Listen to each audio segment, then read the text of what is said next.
What we do here is go back, back, back, back.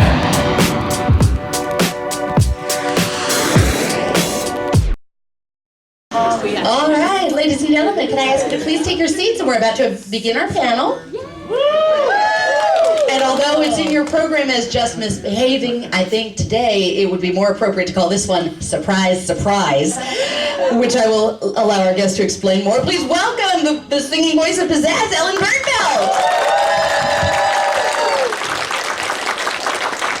Good morning, everyone. How is everybody doing? Good. Oh, wow. Look at that. That's a real pizzazz here.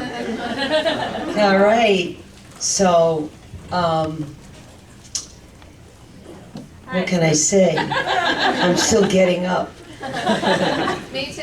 That was fun last night. I had a good time, right? I have some surprises planned here. And I have two different surprises, but I hope they both work out. I know one will work out, but I'm not totally sure about the other, so I'm not going to say anything for a bit until I maybe find out some more. And, oops. There you go. So what's new? Who's new? Who's new? Right. Who's new? Wow. Yeah. Oh, we're okay. So where do you come from, and how did you find out about Jemcon, and what made you finally come if you knew about it? And you want to pass the thing around, or you don't want to talk?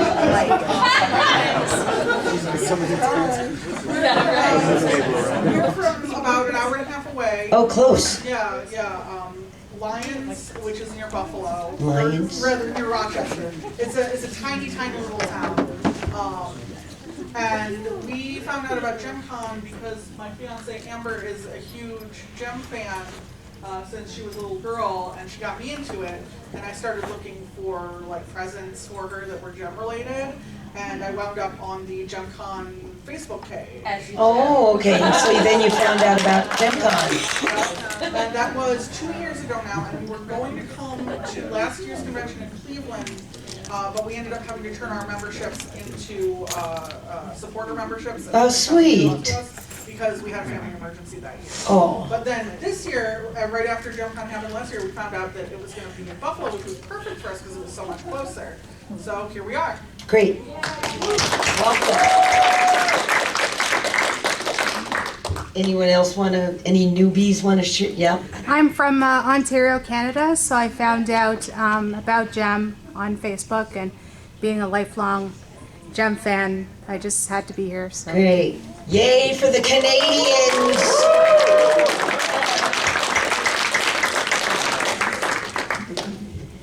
Anyone else? Yeah. Oh, yeah. Well, my daughters had Jem, and we watched it on USA Network, and I had a set of dolls when they were little, because we were popping them out of Big Lots on clearance when they went discount, and so I remembered them all, but now I mostly collect Barbies, and I started collecting the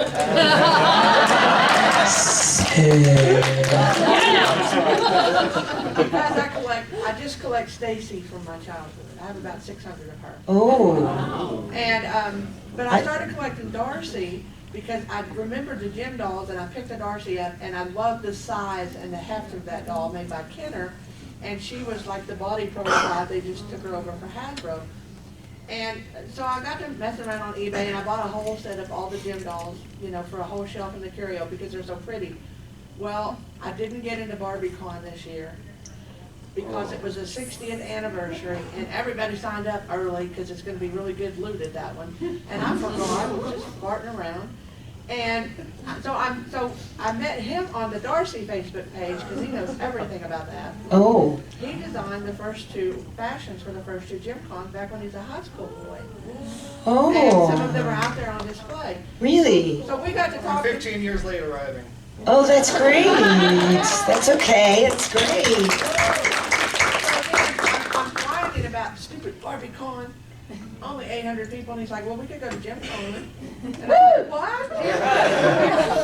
And he's like, yeah, I've never been, but I designed the first 2 outfits. I said, we're going. Oh, how wonderful. So on that question, I'm like, I'm picking you up on the way. And we had never met except, online, and I'm like, no, trust me, I'm not gonna.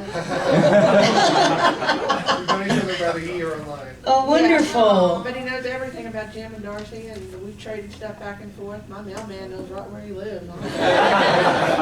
And he styles all my doll's hair. Oh, how wonderful. A doll with bad hair, Jake is the man. Oh, all right.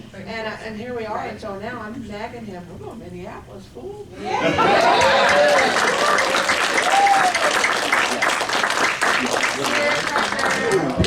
And your daughter was supposed to join you, but she couldn't. Right, I got a sick grandbaby. right, so you're missing one. That's too bad. So hopefully she'll get to do it again. I don't know. I'm having fun without it all. I have a question. Good. I want to know how you found out about Jemcon and your history with coming to visit us for a number of years. Okay, so I think I found out from Shavana, who invited us to Detroit, which was the first Jemcon that I ever went to. And it was like, and I think, I don't know if I found out then. There was one in Florida, and blah, blah, blah, but I think that's how I found out. And that first Jemcon was, Britta Phillips was there. I think Sam was there. That was the next year in Manchester, I think. Yes. Were they? No, they were in Detroit. I didn't think they met. Is Shavana here? Shavana's on. was Patricia and Think myself and Ann. Ann, And Patricia. Patricia, Yeah. Britta. No, Britta was 2010. Year after. Oh, then Sam was there. And she was 2010 as well. She was in Detroit, right? In No? New Hampshire. Oh, I see, they're all blending. So it's just me, Ann, and Patricia? Yes, yes. It was- Really? It was pizzazz. Oh. Yeah, and it was like, for me, it was like mind-blowing. Because, I mean, and it was just, it was great. So that was the first one. And then we went to, I think, Manchester, where Britta was, Yes. and where we attended the marriage of Will, and his partner,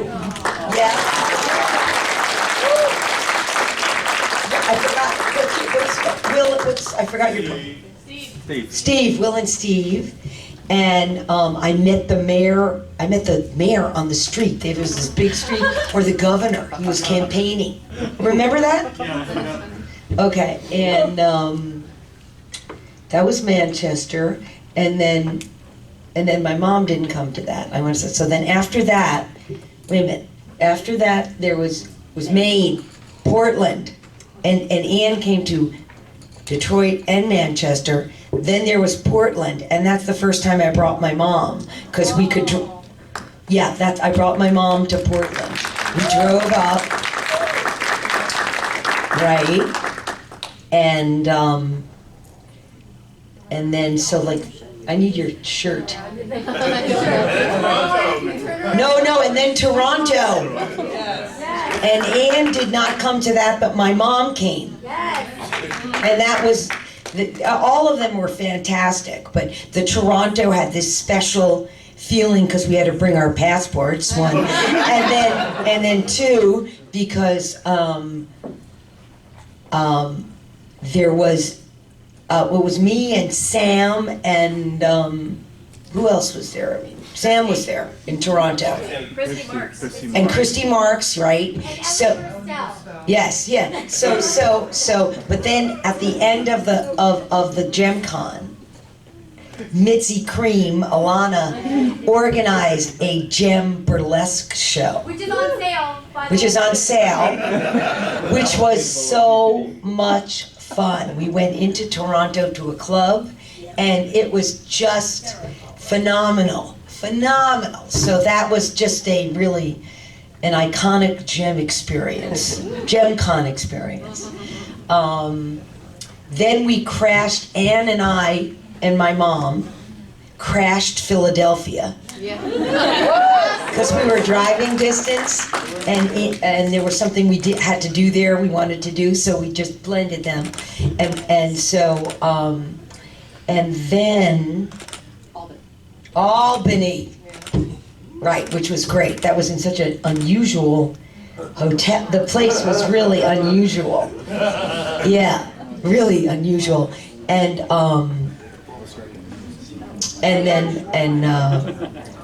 now Buffalo.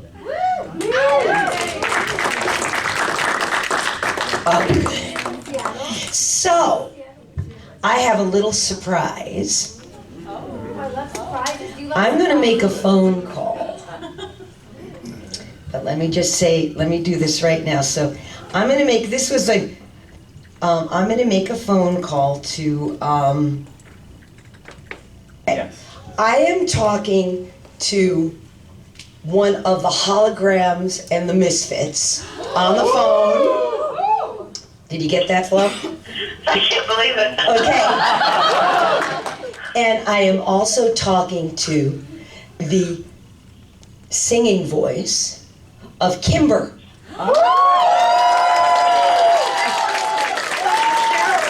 Ms. Florence Warner.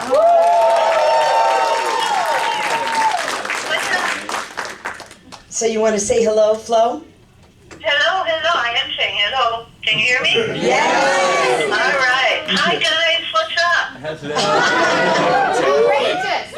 And I told them that unfortunately we were just talking about all the Jemcons that I've attended, which is, I think I crashed one, and the one I crashed was in Philadelphia, and if Florence had known about that, she's in that area, so she would have come to that, but unfortunately... Oh, you betcha. We didn't know that Florence was there, so we didn't... I missed you. Yes. It's terrible. I Yes. missed you. My beautiful friend Ellen. Oh, my gosh. So... My beautiful friend Ann. Yeah. Any questions, guys? Any questions? For Kimber, the singing voice of Kimber. I have a question. Question. What is your most outstanding memory from working on the Jem and the Holograms show? Okay, did you get that? What is your most outstanding memory from working on the Jem and the Holograms show? The fun. The total unadulterated fun. The partnership. The laughing. Oh my goodness. It was wonderful. That's my memory. And I wish I could do them every day and have that much fun. I have a question. And wonderful people. What, dear? I have a question. Did you like being a hologram better or being a misfit? Oh gosh, I like Kimber. Oh, okay.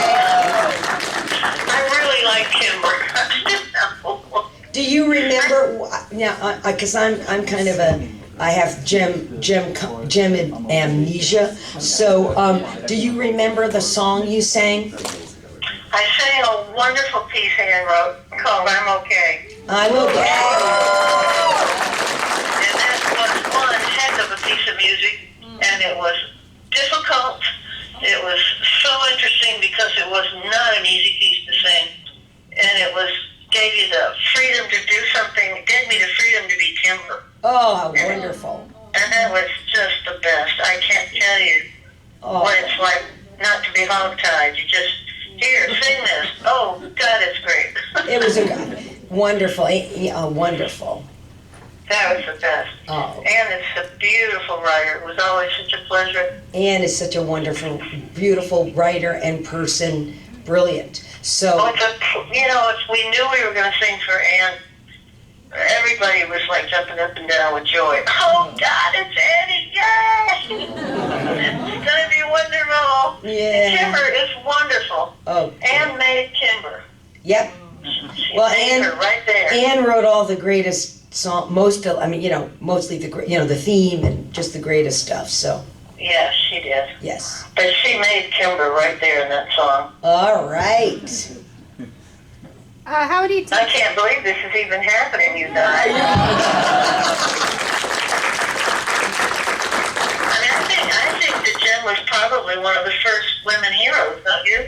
Yep. I mean, there was all this horrible stuff going on, and she left the stage and went and solved it, and she was a superhero. But we didn't have very many women superheroes back then. So Jem was heroic in a lot of ways. Yes. Who do we have? Just Wonder Woman? Yes, Wonder Woman. That's exactly what I was thinking. But Wonder Woman was kind of like buried, you know, like not really, you know. But she was far removed. She was far removed. She didn't become a media since she was in a comic book. So she never got transferred until they made the movie. I don't think they had a TV show. So she was not accessible like Jem until. Sang like her. Jem was the first one. She was the first female hero. Yes, and Lori just said, and then Wonder Woman didn't sing. Yeah, she was terrible. I met her once. She couldn't sing for sour grapes. So Jem is the first musical superhero, that is for sure. Female musical superhero. And you know what? I don't know if there's another one. You know, that's really, I mean, is there another musical superhero like Jem? No. Right, pizzazz, what am I talking about? How many takes? I guess those were the first super television villains, too. Yes, that's right. Okay. That's funny. How many takes did you guys do in the studio before you physically recorded the music?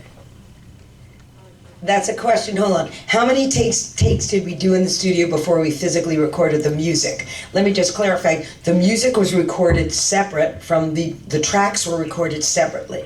So then we would come in, that was all done, and then the singers would come in, you know, whether you're a soloist, and then Florence, myself, and Diva Gray were the Holograms and the Misfits. So, I mean, how many takes did the vocalists do before? Or how many times did you practice before they physically recorded you guys for those tracks? We learned it right there on the spot. We didn't practice.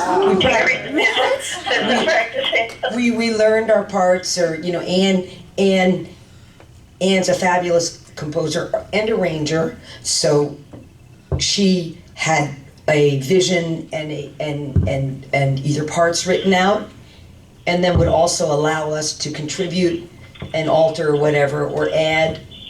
So do you remember how many takes, Flo?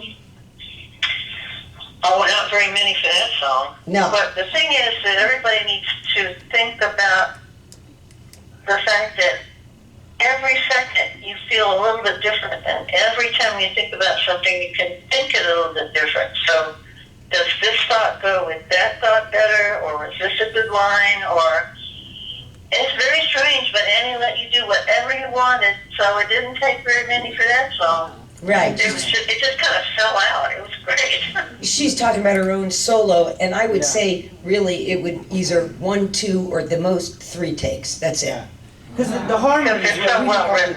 It's so easy. Okay, for the solos, 1, 2, or 3 takes, but and for the group, we would rehearse in the room and get our parts, and basically, I would say the same thing.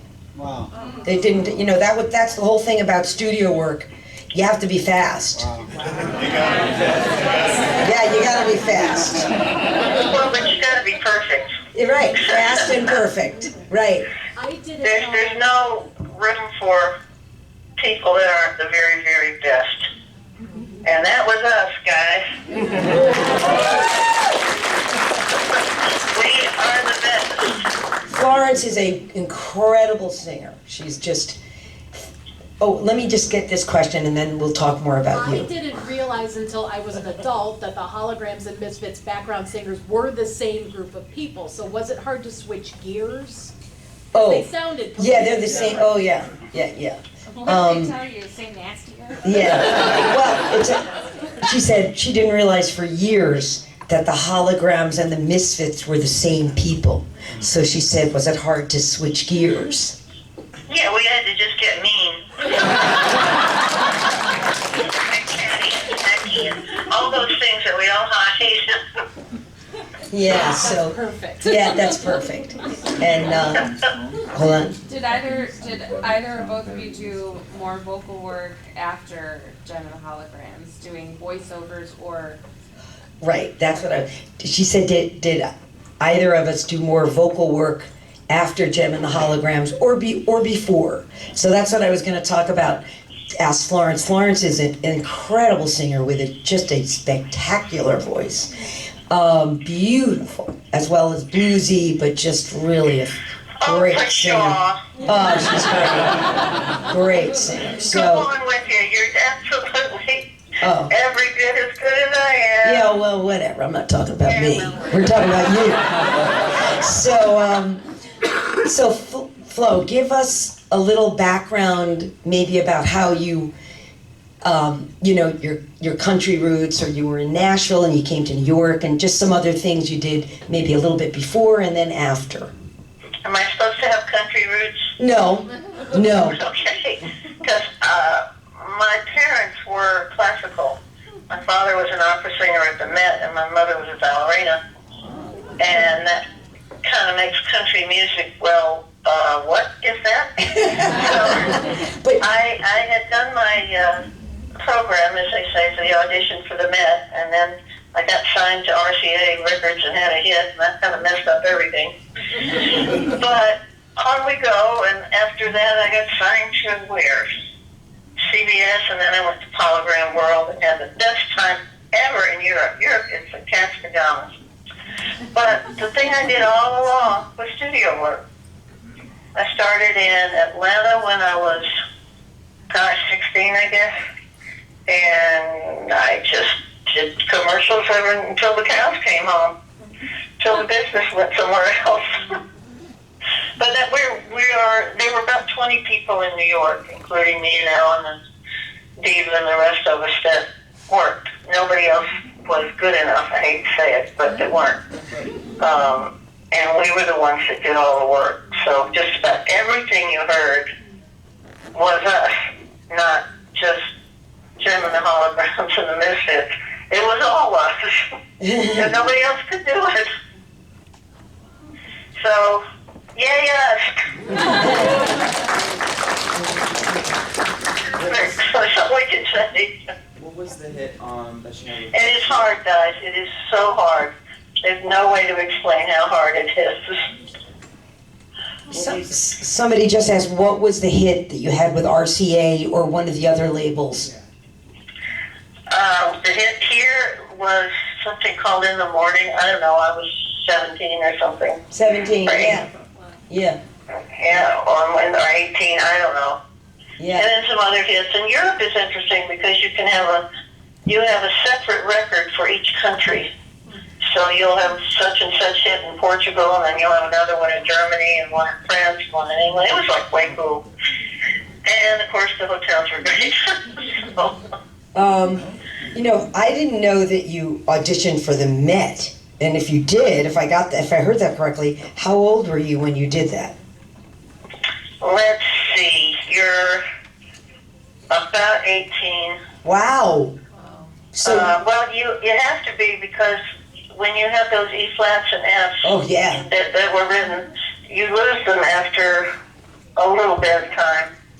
So unless you really have to trick up your top. But I did my first program at 14. An operatic program? Yeah, my father played the piano. We went to the University of Georgia Chapel, and in a Metropolitan Opera debut or a program, you do a German set. Let's say you do 4-liter songs, and you do Italian, French, and English. So I didn't do the 4 songs, but I did one of each, and then you do an aria. And I swear to goodness, I can't remember what I could do at 14 for an aria, but I did something. Unbelievable. I did Carnome, some Rigoletto. Oh God, people must have laughed. Anyway, I did it, and it was really wonderful. I still remember that old stage where the boards creaked and the piano was never quite in tune, and it was just great. And I spent my life performing after that. I don't think you could ever pry me off stage. Right. And I just love the I didn't care about the ego or so much or the money. It was just, God, I love to sing. This is so much fun. I think it's a way for all of us. There's a question. Well, if it's there inside you, like it is in you, Ellen, and in me, and Ann, you can't stop it.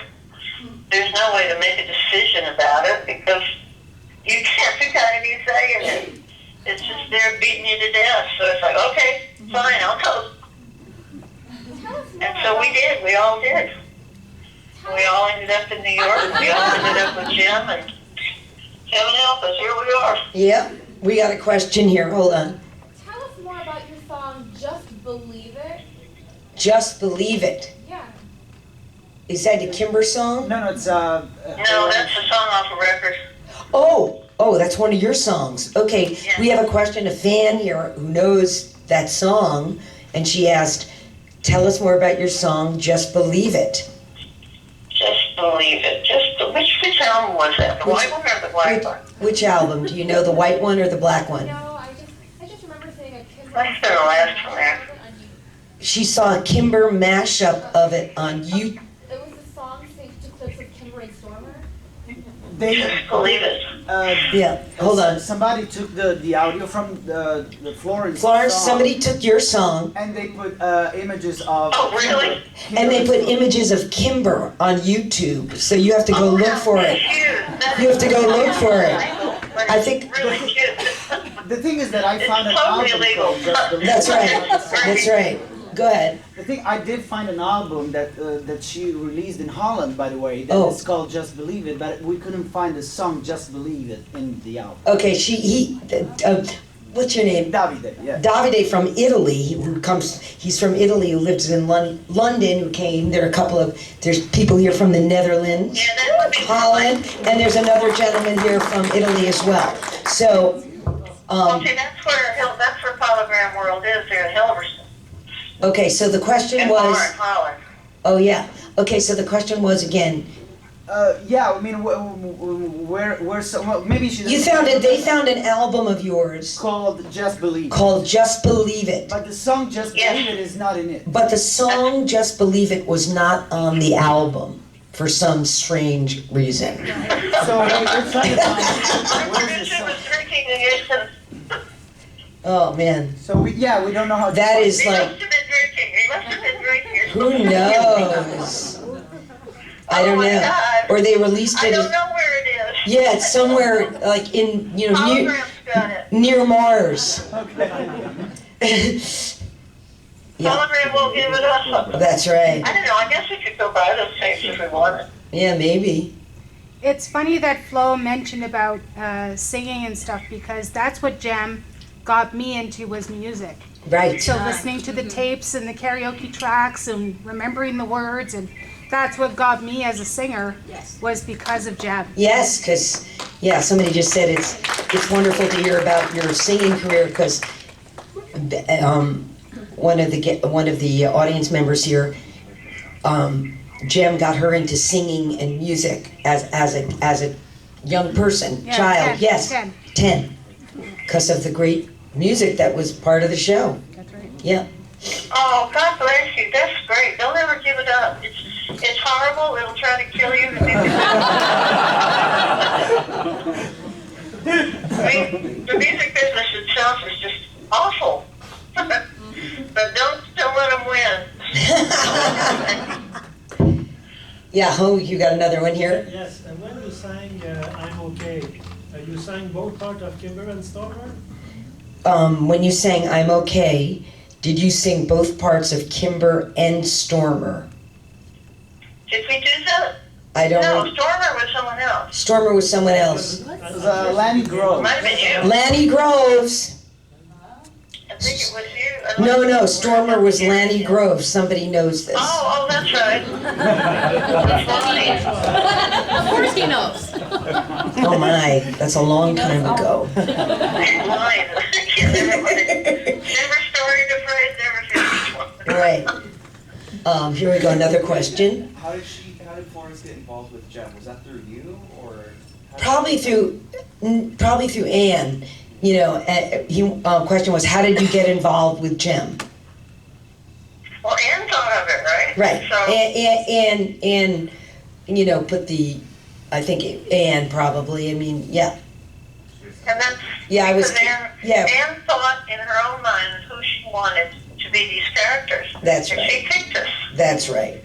That's right. There was no auditioning. Ann just knew, and that was that. That's right.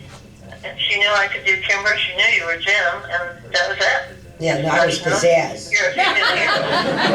Get it right. But that's all right. Oh, it was all with Ann. Yes, Ann. As pizzazz, what was your favorite song to sing? Oh, okay. That's a question directed to me. I mean, I think. What's your favorite song? I think Universal Appeal is just. And since it's a great message, that pizzazz, and that's probably my most favorite. Yeah, you sang so well. It was great. Oh, thank you, Flo. Well, no, it was wonderful too. It was like playing with each other. Oh yeah, I mean the group singing in the group together was so much fun. I mean with Florence and Diva, and it was so easy, right? So you were all together? Oh, we would sing as a group, as the Holograms and the Misfits. Okay. So we would usually, my memory is we'd go in and do probably we'd be the Holograms. This was a session, my memory is we would do a hologram song and then a Misfit song or a Misfit song and then a hologram song within one session, usually. Wow. Yeah, that's about right. Yeah, and wait a minute. Oh, it was so silly. We had so much fun. We had laughs. Time is running out. Time is running out. Love it! Great song. I don't know if you were. I'm not going to sing because my voice is just disgusting. But it's all like that, raspy. So, but there's this great, great background vocal on that. Yes. Oh, you were so good. So I don't know if you remember that tune. Time is running out with the background vocals, Flo, but just great. Trying to think. I don't really. Yeah. Background vocals were syncopated. They were so offbeat. great. It was They were good. so great. And Ann wrote that pretty much. Yeah. Ann. Yeah. Ann. Yep. I just love Ann so much. Oh. I need to meet her. I know. Well, I feel lucky to have worked with her. She's such a genius. She's a miracle. And I feel so lucky to have had someone like that in my life. That doesn't always happen. That's right. And I think I was really lucky Yes. to meet you both. Oh. No, because. Well, do you want to just go on and on and on and on without me? Because you got. Yeah. We have one more question, and that's going to be it here. Okie dokie. One more. So you would have recording sessions, and the music was already written. Yes, the tracks were already So done. would you all do like a season at a time? We would do it. Yeah. I mean, it wasn't a season at a time. We would go in and do like 2 tracks, and they were doing the show during. It was like a, they were in the process of doing one show and then another show, and then, yeah. But it wasn't like we all went in and did it. It was during a season of the show. The show didn't last very long. Yeah. So, but it was, yeah. And they made a dreadful movie. Oh,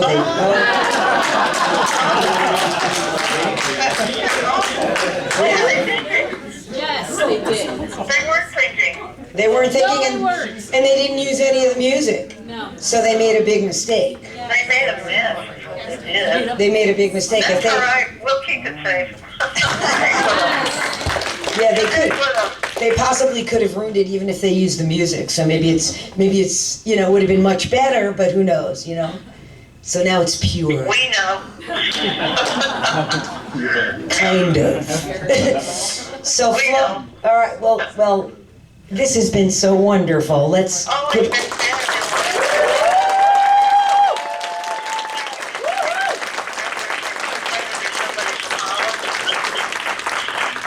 because I had so much fun singing in Europe. It was just the best. Oh. And just thank you for remembering. Yeah. Well, we'll do it again. Yes, and I will see speak to you soon, my dear. Okay, Florence, love you, and so great. Thank you for the phone call. Oh, you're welcome. Everybody, Love and really hugs to appreciate it. everybody. Okay, bye. Oh, well, that was fun. That is a Jemcon first. Okay, so I just got off the phone with Florence Warner, who talked about you. This is Ann Bryan on the phone.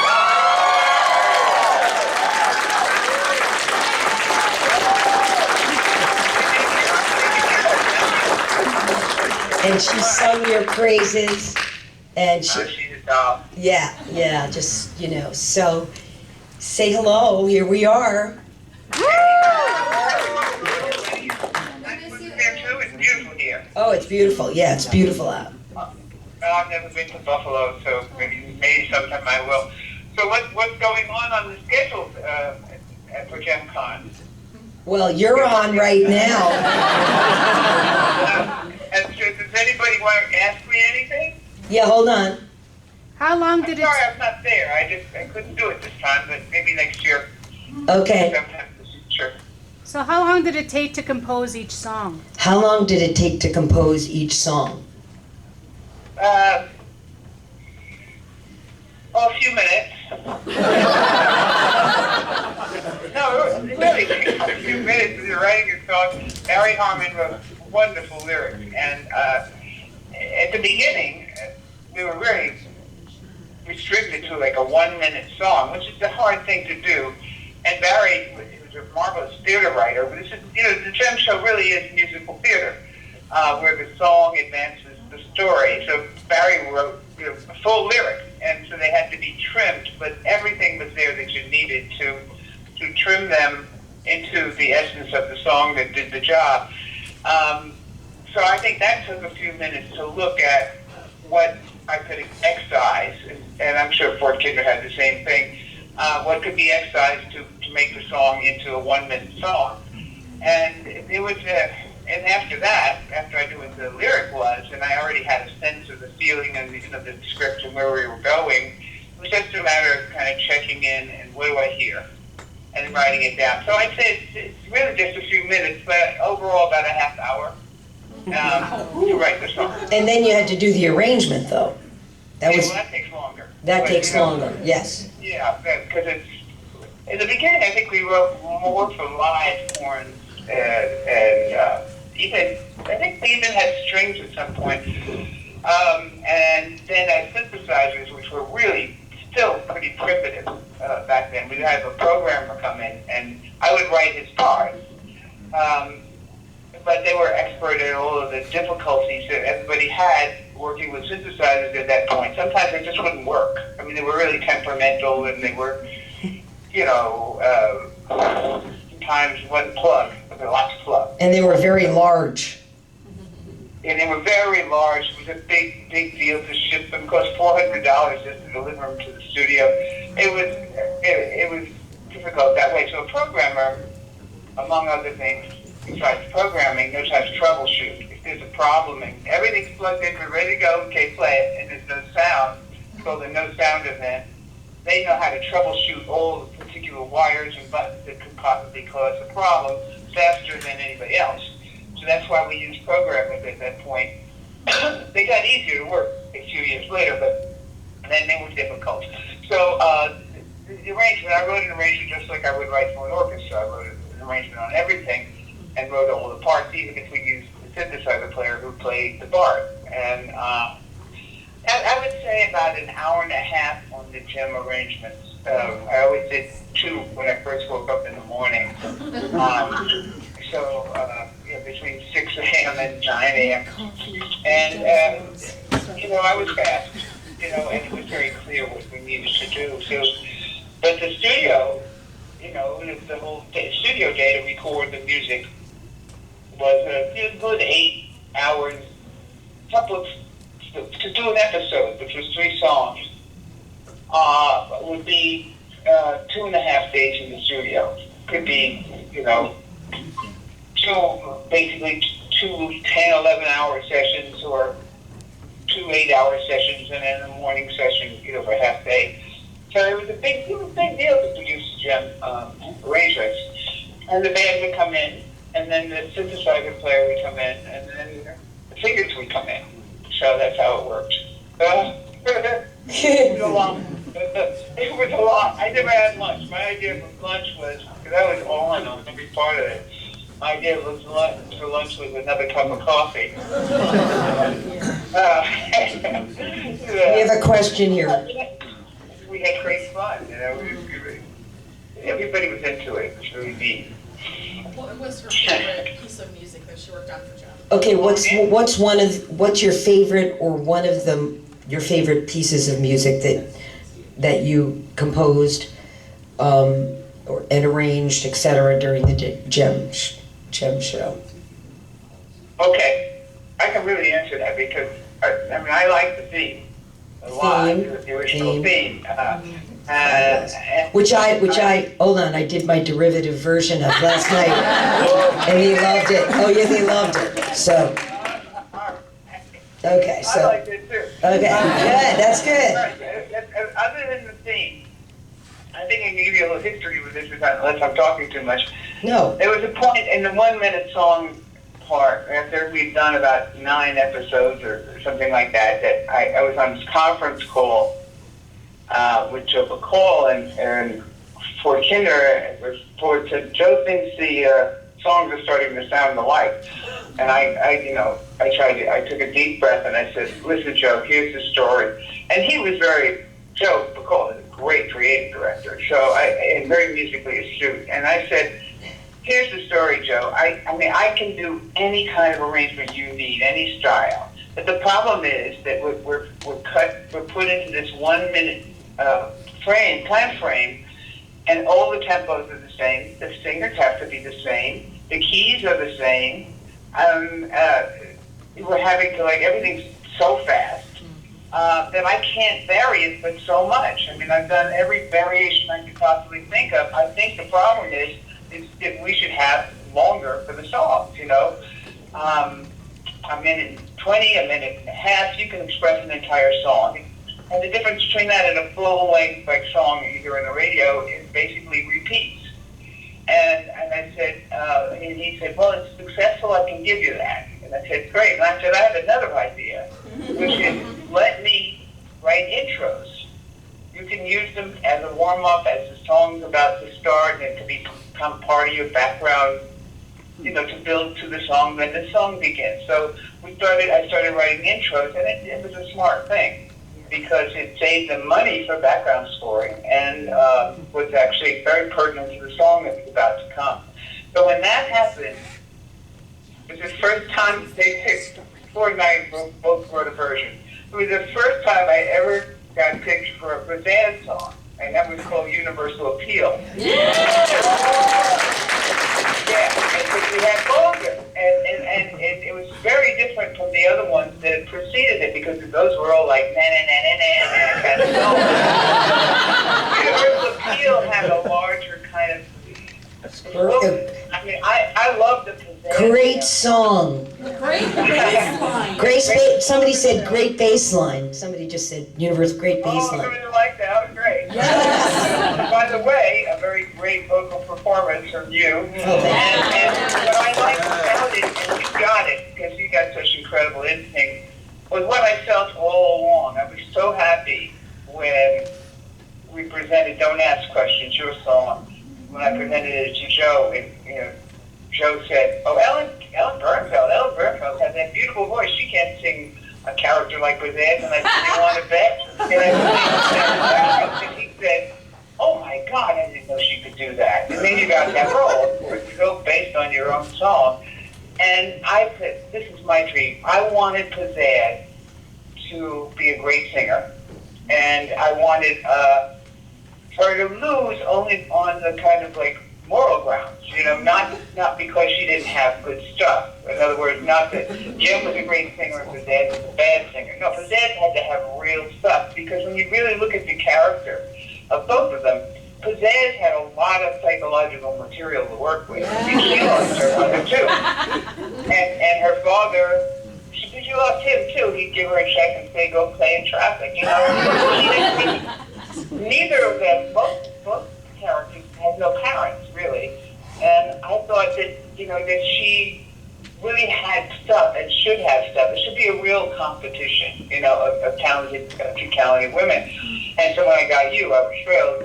And finally, I felt like for the first bunch of episodes, like, oh, we're going to reduce her. I loved Out of My Way, which Ford wrote. Yeah. But I didn't feel like we were letting her grow at all, you know? And so I was thrilled with Universal Field. So that's one. That's my Pizzazz song. I like all of the singer songs I wrote. I think I wrote all but one. Is Destiny a Stinger song? Yes. That's an incredible song. Which one? Destiny. Oh, Destiny was a real good song. Oh, great song. And Vicky. She sang on that too. I like that song. Vicky Sue Robinson. Yeah, Vicky Sue Robinson, right? And then as far as Jem, I'll go back to that moment when we got band. I did pick all my songs there because I really took them in a different direction. We did, it all depends on the mood. It all depends, right? Right? It was that, and then there's another one, When It's Only Me and the Music. I wrote in that, after that conversation with Joe McCall. And then there was another one called Time Is Running Out. Oh, yeah, which has when I talked to Florence, I mentioned that because it has the greatest background vocals. Oh, boy, you nailed it. You know, today, people would just record it one time and then, you know, digitize it and pop it in every time. And they use... For human beings singing that every time, and when you hit that time on the key change, it's like, bingo, great pitch. It was unbelievable. They have this device now that corrects, maybe just turn this down a little bit. They have this device that corrects pitch now. What is it called? Yeah. Auto-tune. Auto-tune. They didn't have that then.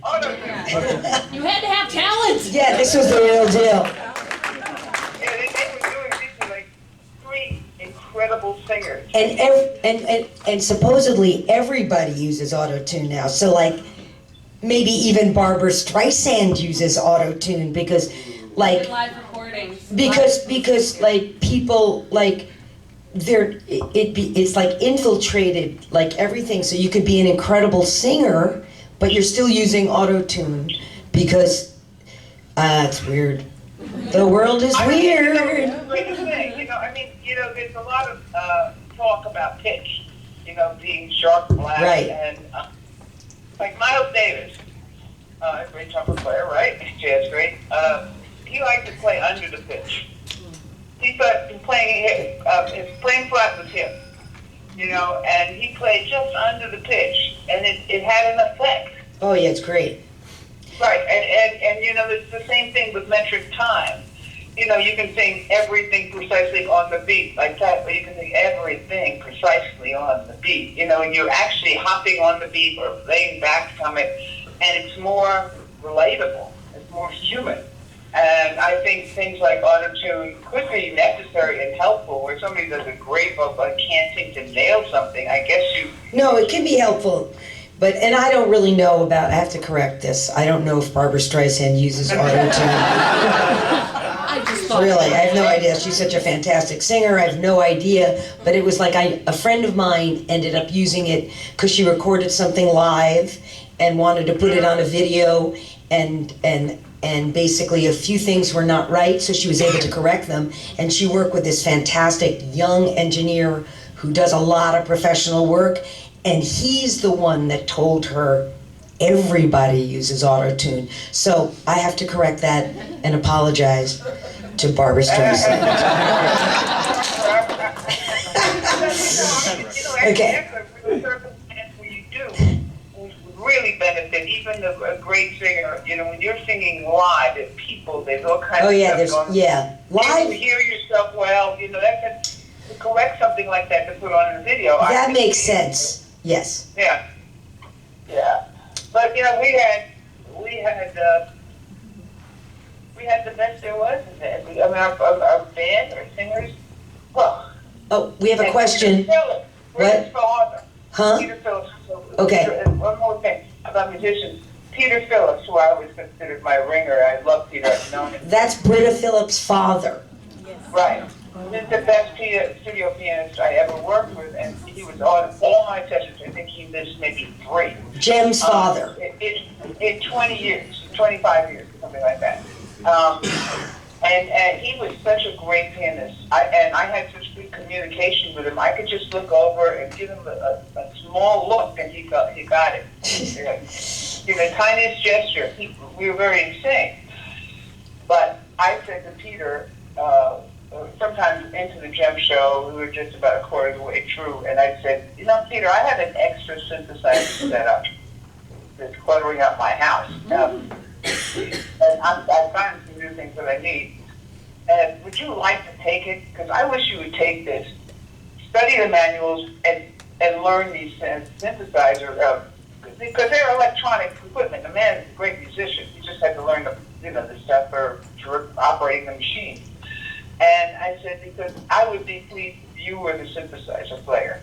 And the reason is that Peter Phillips was a first call trombone player, who's also a first call pianist. And when he played horn parts, like what was that song he did, LSD? Scandal. Oh, that was, yeah. Scandal. I mean, there were all these Latin horns in there, and the dips and everything. He played horn parts on the synthesizer the way a horn player would play them. And he was marvelous. So I thought that was a great addition when Peter took over as the synthesizer player. All right, we got a couple of, we have a couple of questions and then we have to wrap up. So let me just get. Okay, so we know that Ann and Fort You have Kinder. to shut me up because I'm having fun. Okay. We know that Ann and Fort Kinder would write different songs on the same lyrics, and then Sambo picked one. Yes. But did it actually happen for each single song? Was there always the time to actually do that, or sometimes it just went, okay, I write this, you write this? You want to know, was every song, like you would write one song and Kinder would write the other song? I mean, the same song, and then they would pick it. Was there any time where you were so busy that you would write one song and then he would write another one? Or was it always like you wrote 2 of the same pieces? We wrote 2 of the same. 2 of the same, all the time. Because we wrote like night and day, so they were really different choices. Yeah, because they wanted choice. Wow. When you're presenting it to the sure. the producers of the whole show, they want to be in on the process and given a choice, and that's why. Yeah, they would. Well, Ann wrote the best song, so. I mean, he wrote a couple of good ones. I'm not going to say, but no contest here. Okay, here we go. I was gonna, can I step a little closer so she can hear me? Is Yeah, that you okay? want to? All right. Yeah. Speak for me. Sure. Too. Sorry. Yeah. Okay. Sorry. Oh, we've got a person who's got a bad foot. Yeah. Okay. So I just wanted. Sorry. Go ahead. I wanted. Hi. Hi. I just wanted to say first, before I ask a question, thank you very, very much for all of the hard work you did.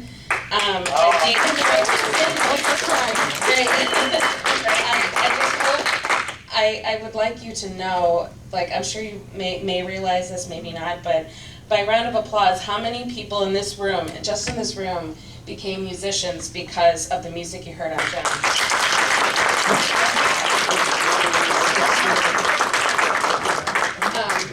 I love your ring. So were there any songs, the songs were, like, after studying music, you hear these songs when you're kids and you're like, oh, this is really fun, but then after you study music theory and I go back to listen to the songs, I'm like, oh my gosh, these were like really complicated rhythms. Yes, these were really interesting key changes. Like it's actually really good music. And Bryant, ladies and gentlemen. Were there any songs that you got kind of stuck on when you were looking at the lyrics, or any songs that you wrote that weren't used? And that was it. Yeah. So a song that you maybe got stuck on that was difficult to write, and or a song that you wrote that you loved that wasn't chosen. Okay, no, I never got stuck. Never got stuck. No, she's not in that department. She didn't get stuck in that department. See, I don't think these songs, these melodies up. I just hear them in my mind, and I have, faith and trust. That's what the gift. When you're gifted, that's what you're gifted with. The ability to hear something outside of yourself that comes into your mind, not just your brain, your mind, which is much bigger than your brain. Our brains are tiny. Our minds are infinite. And if you can connect to that source and just allow it to happen through you and work with it, well, that's what I mean. That's the gift I'm getting. So I never got stuck. I never had, burnout, that kind of thing. So I call it the Holy Spirit, but other people call it a muse, or they have other names for it, universal intelligence, but that's what it is to me. Okay, and as far as songs that wrote that didn't get chosen, there's one, what's it? Bad Influence. Yeah! Love it! That is my favorite! But it's hers didn't get chosen. So then it didn't get chosen, so you actually never heard hers. Oh, so it would have been awesome. Oh. We want to hear it. I really didn't like the song that Ward wrote, and I liked many of his songs. I did. Just that particular one, maybe I had Chick Harbor or something. I wrote such a hit song. I said, man, they are going to pick this. It wasn't all about you. We're supposed to benefit equally from everything. And that was a pizzazz song, right? That was a duet. Yeah. Oh. And then I wrote such a hit song. Oh. That was the Kimber Summer episode. Yep. And I'm like, 35 years older, and I'm still pissed off. They picked the wrong song. Yeah. That song is so coverable. Oh, gosh, anybody could have. We got to hear your version. Do you have a demo? Is there a demo? You know what? You could change the words. Yeah. And just keep the title. Rewrite the words. That's an interesting thought. I'm trying to they don't pick it. It's my melody. Yeah, your melody. So you rewrite the words, and anybody, we can choose to sing it. Is there still a demo for it? Is there still a demo for that song? There is somewhere. Somewhere. In a safe or stolen or whatever. Yeah. Sort of what's going on with the tapes is kind of like the Jem show. Tapes get stolen and lost and all that stuff. Yeah. But I want to say this. First of all, thank you very much for the compliment. I really appreciate it. That was so nice. And it happened to me once before, and I cried. Oh. I was teaching over at SUNY Purchase at the university, and the kid was following me down the hall, and he had his bass on, his electric bass over his shoulder. I became aware that he was following me, and I was going to my little office, and I started to wait. He said, "Professor," they called me Professor, which was always fun. Can I talk to you for a minute? And then he said to me, "You know that song you wrote for the Transformers, right? The main theme." And I said, "Yeah." He said, "I was 6 years old when I heard that." And he said, and I decided right then, I want to be a musician. Oh. And I said, when he said that, what you just said too, it meant so much to me. And then, I was crying. But, I'm so glad that I think I found in meeting all of you over the years, such a lovely bunch of people who really respond to melody and have that sentiment from music, and that's a beautiful thing. It influences your life, There's no melodies anymore, but back then there were. It's fun. And of course, songs come to life with people like Ellen. Yeah. Britta did a very fine job. We had Well, we have a crier in the audience. Hold on. Well, I think one more question, and we're going to wrap it up. Okay? Here we go. Okay. Oh my God. Whose idea was it to put instrumentals on the tapes?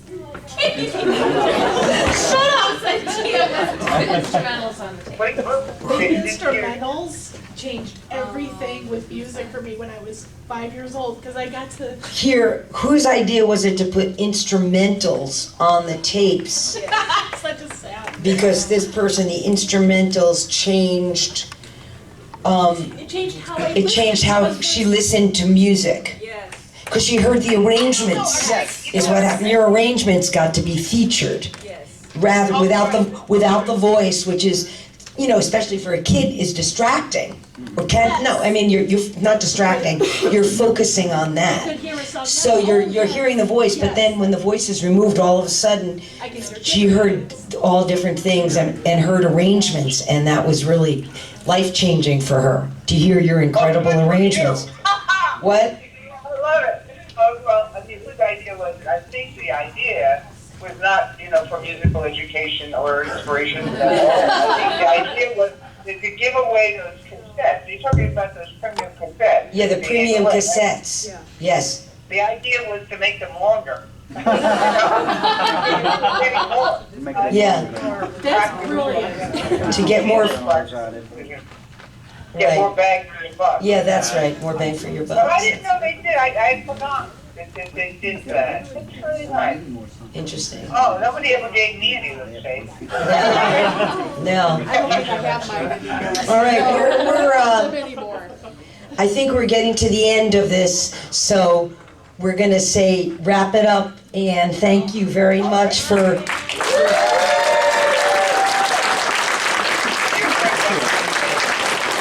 Thank you so much. All right. Thank you, everybody, for your wonderful questions. Have a great time at Jemcon. Party hardy tonight.